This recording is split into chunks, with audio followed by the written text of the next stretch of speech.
बिस्मिल्लाहिर्रहमानिर्रहीम। अस्सलाम वालेकुम। Welcome back to my channel. आज आपके साथ मैं शेयर करूंगी बहुत ही खूबसूरत और डिसेंट स्लीव और शर्ट के दामन का डिज़ाइन। तो डिज़ाइन बनाने के लिए इस तरह से दो कलर्स में मैंने फैब्रिक ले लिए और इस तरह से फिर हम इन्हें कटिंग कर लेंगे। ठीक है, सेम वेट और लेंथ बराबर रखते हुए इनको इस तरह से कटिंग कर लेना है और इनकी बैक साइड पे पेपर पेस्टिंग कर लेनी है। अगर आपके पास पेपर पेस्टिंग नहीं है तो उसके बगैर भी आप ये डिज़ाइन बना सकते हैं। तो इस तरह से पेपर पेस्टिंग लगाने के बाद आप इन्हें आपस में ज्वाइंट कर लेंगे और इस तरह से पहले एक किनार से स्टिच करना है, फिर दूसरी साइड से भी इसी तरह से स्टिच कर लेंगे। स्टिच करने के बाद इस तरह से फिर हम इन्हें सीधी साइड पे टर्न कर लेंगे। ठीक है, कोई भी नोकदार चीज़ के साथ आप इसे सीधी साइड पे टर्न कर लें। सीधी साइड पे टर्न करने के बाद इस तरह से फिर हम जो सिलाई है, इसके सेंटर की जो सिलाई उसे हम इस तरह से जो स्ट्रिप्स हमने रेडी करनी उसके सेंटर में ले आएंगे इस तरह से। और इस तरह से ये रेडी करने के बाद फिर हम इनकी कटिंग कर लेंगे। ठीक है, इसे पानी से पहले स्प्रे करके प्रेस भी करना है। ठीक है, प्रेस करने के बाद फिर हम इन्हें 3.5 इंच के मार्जिन से कटिंग कर लेंगे कंप्लीट। अब इसी तरह से इन स्ट्रिप्स को हम करते जाएंगे, तमाम स्ट्रिप्स को 3.5 इंच के मार्जिन से। अगर आप चाहें 4 इंच के मार्जिन से भी कटिंग कर सकते हैं। ठीक है, दोनों मैंने आपको बता दिए।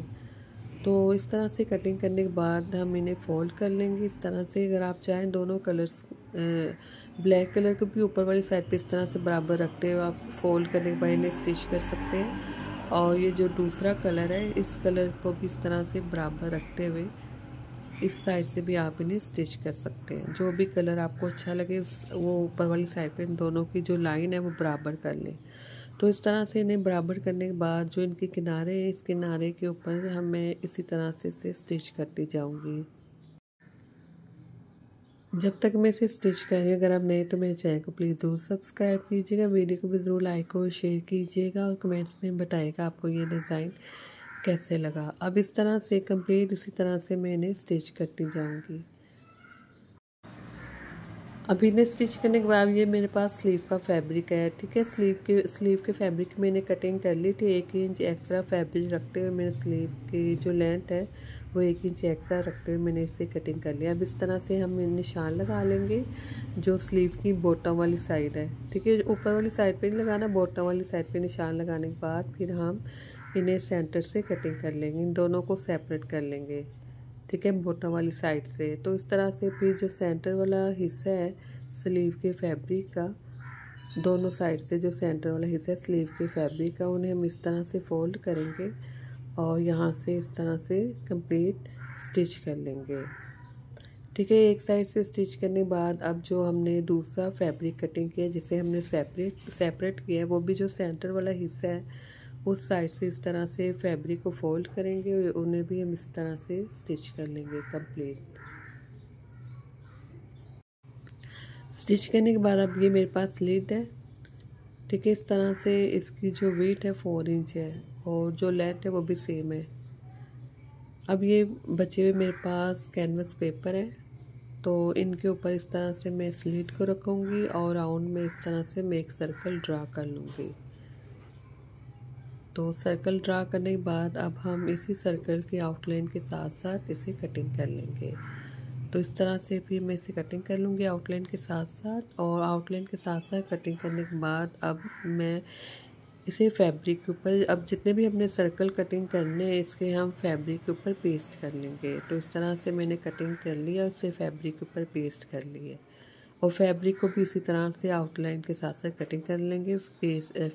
ठीक है, प्रेस करने के बाद फिर इस तरह से हम इन्हें बराबर फोल्ड करेंगे 4 साइड से और सेंटर से इस तरह से हम निशान लगाने के बाद फैब्रिक को फोल्ड कर लेंगे।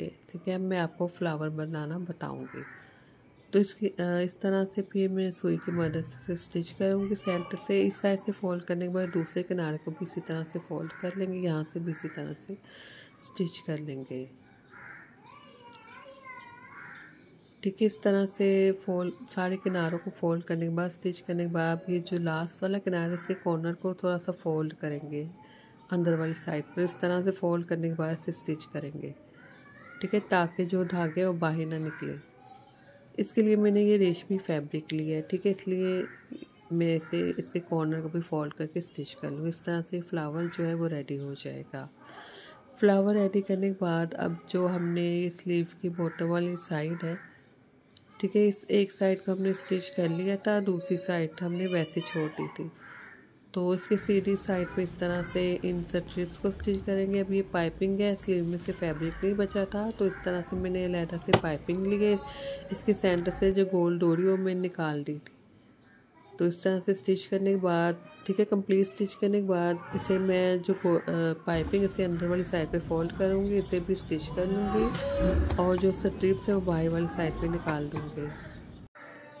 अब यहाँ तक स्टिच करने के बाद ये फ्लावर को, ठीक है, रेडी करने के बाद सेंटर से मैंने ज्वाइंट करते हुए सुई की मदद से स्टिच कर लिया है।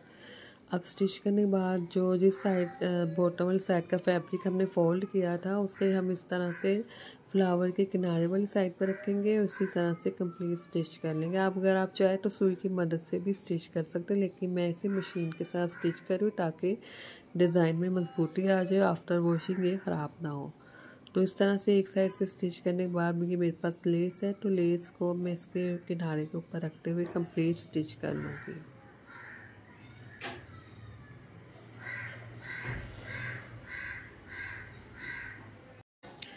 लेस को स्टिच करने के बाद अब जो स्लीव के ऊपर वाला हिस्सा है, जिस साइड से हमने स्टिच किया था, उसे भी इस तरह से रखते हुए स्टिच करेंगे और मैं ये सीधी साइड से स्टिच कर रही हूँ। फैब्रिक जो स्लीव का फैब्रिक है वो सीधी साइड वाला है। तो ये मेरे पास पर्ल्स है, तो सेंटर से स्टिच करने के बाद दोनों साइड पे मैंने लेसेस लगा दी थी, किनारे वाली साइड पर, और सेंटर में मैंने इन पर्ल्स को स्टिच कर लिया। इस तरह से ये जो डिज़ाइन है वो रेडी हो चुका है। अब ये स्लीव है और ये इसका दामन है। इसके दामन के ऊपर भी सेम एज इट इज़ से इसका ये डिज़ाइन है वो रेडी कर लिया, और जो दामन है वो फ्रंट साइड पे रेडी किया, बैक साइड पे मैंने रेडी नहीं किया। अगर आप नए तो चैनल को ज़रूर सब्सक्राइब कीजिए, वीडियो को ज़रूर लाइक और शेयर कीजिएगा। अल्लाह हाफिज़।